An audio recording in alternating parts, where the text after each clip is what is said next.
बिस्मिल्लाहिर्रहमानिर्रहीम। हज़रत ज़ैद बिन हारिसा जो कि हज़रत खदीजा रज़ी अल्लाह अन्हा के ग़ुलाम थे। हज़रत खदीजा ने हज़रत ज़ैद रज़ी अल्लाह अन्हा को नबी करीम सल्लल्लाहु अलैहि वसल्लम की खिदमत में तोहफ़ा के तौर पर पेश किया था।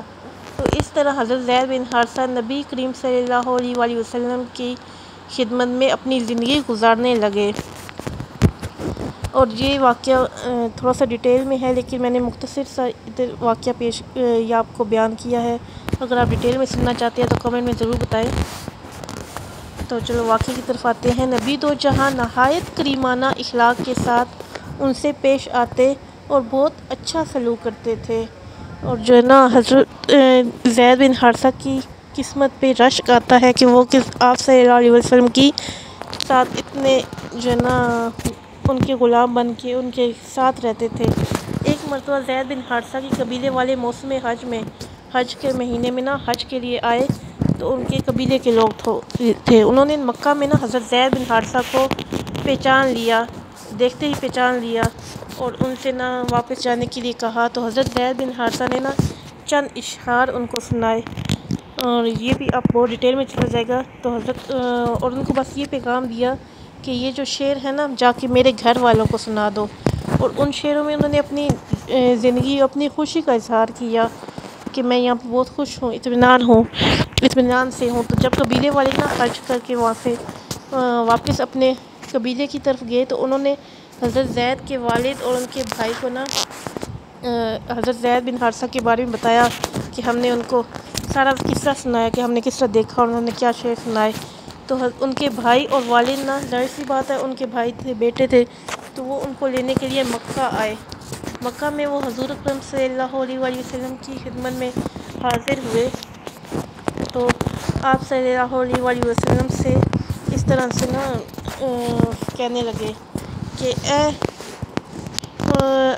ए इब्ने अब्दुल मतलब के बेटे, ए इब्ने हाशिम और अपनी कौम के सरदार, हमारे साथ ना ज़ैद के बारे में नरमी फरमाइए और हम पर एहसान करें।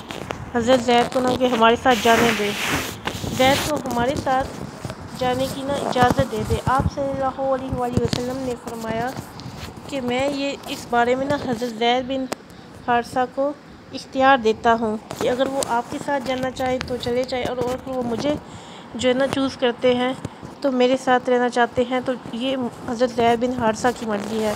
अगर वो आपके साथ जाना चाहते हैं तो बेशक उन्हें ले जाए, लेकिन अगर वो मुझे इख्तियार करे तो मैं इनको नहीं छोड़ सकता। ये सुनकर उनके हज़रत ज़ैद बिन हारिसा के वालिद और भाई बहुत खुश हुए, क्योंकि उन्हें तो यकीन था कि कौन जो है ना आज़ादी पर ग़ुलामी को तरजीह देगा, तो वो हमारे साथ ही चलेंगे। वो दोनों इस फ़ैसले से बहुत खुश हुए। चुनांचे हज़रत ज़ैद बिन हारिसा को बुलाया गया। तो आप सल्लल्लाहु अलैहि वसल्लम ने हज़रत ज़ैद से फरमाया कि मैं इस बात का इख्तियार ना आपको देता हूँ कि आप अगर इनके साथ जाना चाहते हैं तो चले जाएं। तो हज़रत ज़ैद बिन हारिसा ने कहा, ए अल्लाह के रसूल सल्लल्लाहु अलैहि वसल्लम, मैं इन दोनों के साथ जाने की बजाय आपको इख्तियार करता हूँ। अगर आप मेरे लिए वालिद की तरह हैं और मेरे चचा की तरह भी हैं। इस पर हज़रत ज़ैद के ना वालिद ने कहा कि क्या तुम ग़ुलामी को आज़ादी पर तरजीह देते हो? ये कैसे इंसान हो कि तुम आज़ाद रहने की बजाय ग़ुलाम रहना चाहते हो और अपने बाप पर गैरों को तरजीह देते हो? अपने बाप की बजाय तुम गैरों के साथ रहना चाहते हो। उनको इस तरह आड़ दिलाई ना, उनको गुस्सा रहा। तो हज़रत ज़ैद ने जवाब दिया कि हाँ, मैं आप सल्लल्लाहु अलैहि वसल्लम को नहीं छोड़ सकता। ये कहकर फिर उनके वालिद और उनके चचा वहाँ से चले गए और हज़रत ज़ैद बिन हारिसा ना हज़रत मोहम्मद सल्लल्लाहु अलैहि वसल्लम के साथ थे। सुभान अल्लाह, माशाल्लाह, देखिए क्या किस्मत पाई है। अल्लाह ताला हमें भी दीन की समझ अता फरमाए और हमारी आसानियाँ पैदा